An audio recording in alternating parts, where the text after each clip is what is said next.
Hello everyone, in this video I'm going to show you on how to get started with the Wise API.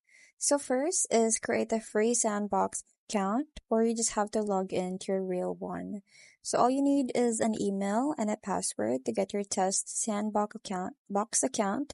So there's no verification required, so if you already have a Wise account, you can get your personal tokens from your account page.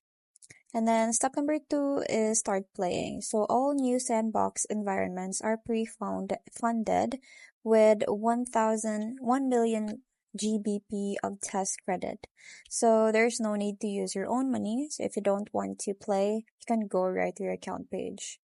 Then for step number 3 is to create your personal token. So you can create your own personal API token right from your Wise account. So from the website, you just go to their settings page and click API tokens.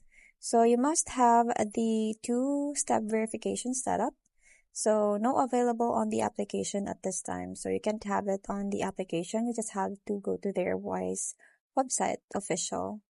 And then step number 4 is to get ready to go live. So follow the going live checklist.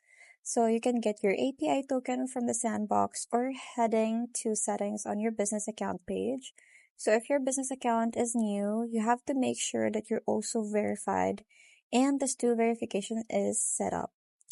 And step number 5 is start building.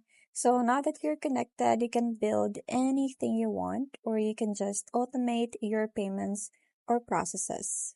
And that's it. You have just to sit back, relax, and pat yourself on the back because you're saving yourself a ton of time. So that's pretty much it. That's how you get started with the API. I hope you find this video helpful. Thanks for watching, and I'll see you in my next one. Bye!